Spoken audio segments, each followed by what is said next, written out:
سیاہ علم برآمد ہوں گے اور کوئی طاقت انہیں روک نہ سکے گی، ان کا منہ پھیر نہ سکے گی، یہاں تک کہ وہ ایلیا حضور کے زمانے میں یروشلم کا نام تھا، یہاں تک کہ ایلیا میں جا کر نصب ہو جائے گا۔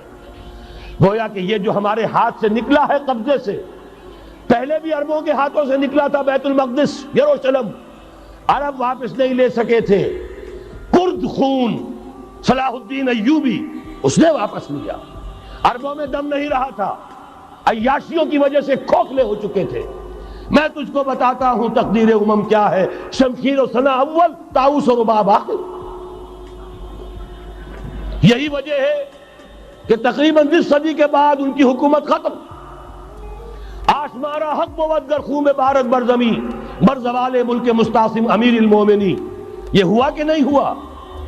جبکہ آئے ہیں تاتاری ہورڈز، اور جنہوں نے کہ آخری خلیفہ بنو عباس اسے محل میں سے نکالا، ایک کھال کے اندر لپیٹ کر اور اپنے گھوڑوں کے سوؤں تلے کچل دیا۔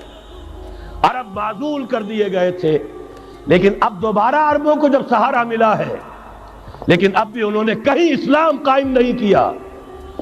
کوئی روس کا غلام رہا، کوئی امریکہ کا غلام رہا، کسی نے اس کا ساتھ دیا، کسی نے اس کا ساتھ دیا۔ تہذیب ہے تو مغربی، تمدن ہے تو مغربی، وضع میں تم ہو نصارہ تو تمدن میں ہنود۔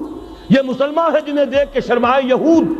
یہی معاملہ جب ان کا ہوا تو اب اللہ تعالیٰ کی طرف سے ان کے اوپر وہ عذاب کی بھٹی گرم ہونے والی ہے۔ لیکن اس کے بعد پھر یہاں سے جائیں گے وہ جو ان کی مدد کریں گے، اور یہ ایلیا کو واپس لینے والے یہ مشرق سے چلنے والے لشکر ہوں گے۔ یہ اسی علاقے میں جب انقلاب آ جائے گا، یہ علاقہ خراسان اور پاکستان، جب یہاں نظام خلافت قائم ہوگا، یہاں سے اسلام کی توسیع ہوگی، اور یہاں سے جانب مشرق ہند اور جانب مغرب یہ جو یہودیوں کا سیلاب آ رہا ہے، ان دونوں کا مقابلہ کرنے کے لیے انشاءاللہ العزیز، ورنہ یہ اصابتان جو ہے ایک حدیث میں جمع کرنے کی کوئی اور حکمت ہو نہیں سکتی، ورنہ تو ہندوستان پہ کئی لشکر آئے ہیں۔ لیکن یہ کہ در حقیقت اسی وقت جبکہ عالم عرب میں وہ بھٹی دہکے گی، اسی وقت یہاں انقلاب آ چکا ہوگا۔ ایک طرف یہاں سے مدد کے لیے لشکر جائیں گے کہ جو مسلمان عرب جو ہیں ان کی مدد کریں گے، حضرت مہدی کے جھنڈے تلے لڑیں گے، حضرت مہدی کی حکومت کو مستحکم کریں گے، یؤتمون للمہدی۔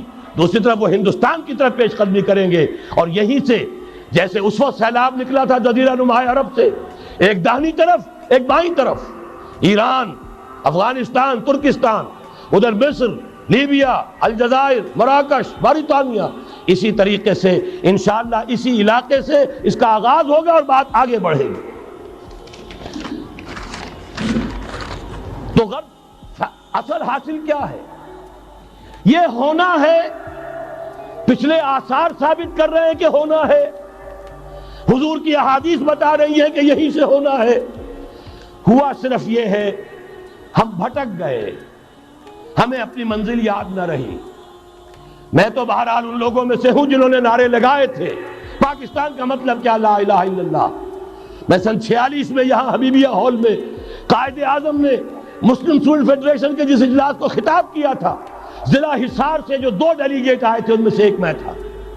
میں نے بہرحال اس تحریک میں بھی حصہ لیا ہے، ایک ننھے کارکن کی حیثیت سے لیا ہے، پھر حالات کو بدلتے اپنے آنکھوں سے دیکھا ہے، ہم کہاں سے کہاں جا پہنچے ہیں۔ ضرورت صرف اس بات کی ہے کہ آج ہمارا حال یہ ہے، ہماری قیادت، ہماری سیاست ان لوگوں کے ہاتھ میں ہے کہ وہ فریب خوردہ شاہی کے پلاح و کرگسوں میں اسے کیا خبر کہ کیا ہے، تب وہ تاب جاویدانہ۔ ان کی تہذیب مغربی، ان کی ذہنیت مغربی، ان کی وضاقتہ مغربی، ان کا تمدن مغربی، ان کی سوچ مغربی، ان کے سارے اطوار مغربی۔